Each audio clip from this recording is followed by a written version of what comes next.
నాగర్ కర్నూలు జిల్లా వంగూరు మండలం దుందుబి వాగు నుండి ఇసుక తరలిస్తున్నారు. రంగాపూర్, ఉల్పర, కోనాపూర్, కల్వకుర్తి మండల ఎల్లికల్ గ్రామాల నుండి అధిక లోడుతో వెళ్తున్న టిప్పర్లు, గ్రామాలలో అధిక వేగంతో వెళ్తున్న టిప్పర్లు వేగానికి దుమ్ము అధికంగా రావడం వల్ల ఇండ్లలోకి ఇక రోడ్డు మొత్తం గుంతలమయంగా మారడం వల్ల యాక్సిడెంట్లు అవుతున్నాయి. ఇప్పటికైనా ప్రభుత్వ అధికారులు, ప్రజాప్రతినిధులు పట్టించుకొని ఇసుక టిప్పర్లు గ్రామాలకు వెళ్లకుండా కఠిన చర్యలు తీసుకోవాలని గ్రామ ప్రజలు కోరుతున్నారు.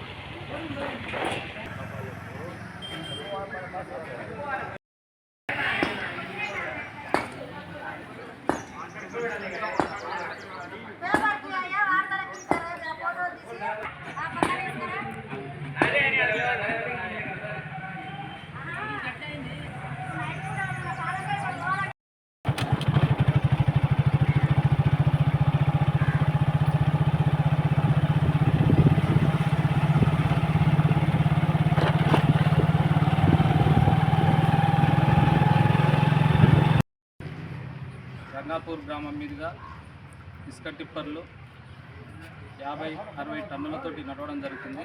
దీనివలన మా గ్రామానికి చెందిన రోడ్డు రంగాపూర్ ఎల్లికల్ మధ్య చాలా అధ్వానంగా ఉంది కాబట్టి ఆ రోడ్డు ఇంకా పూర్తిగా పాడైపోయే అవకాశం ఉంది. సింగిల్ రోడ్ ఇది. ఒక వెహికల్ పోతే ఎదురుగా వచ్చే ఇంకొక వెహికల్కు దారి ఉండదు కాబట్టి అందరం కలిసి గ్రామ ప్రజలము ఈ టిప్పర్స్ ఆపివేయడం జరుగుతుంది. ఎవరైనా అధికారులు వచ్చి మాకు డబుల్ రోడ్డు శాంక్షన్ చేసి లేదా పాడైన రోడ్డును బాగు చేస్తా అంటే మాత్రమే ఇక్కడ నుంచి వెహికల్ నడవనిస్తాం, లేదంటే ఈ టిప్పర్లను శాశ్వతంగా ఆఫ్ చేస్తామని తెలియజేస్తాం.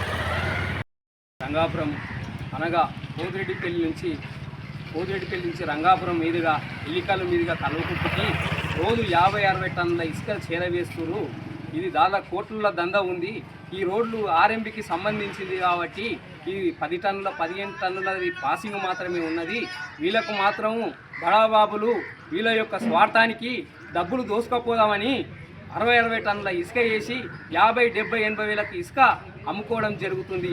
అట్టి ఈ రంగాపురం ప్రజల మీదుగా ఏదో అమాయకులు ప్రజలని అనుకొని వాళ్ళు ఈడికి 3 రోజులు మేము చెప్తుంటే గిట్లా వాళ్ళు ఇంతవరకు ఇట్లా టిప్పర్లు బంద్ చేస్తలేరు. వాళ్ళ వెనుక ఎవరు బడాబాబులు తెలవాలని నా యొక్క మనవి.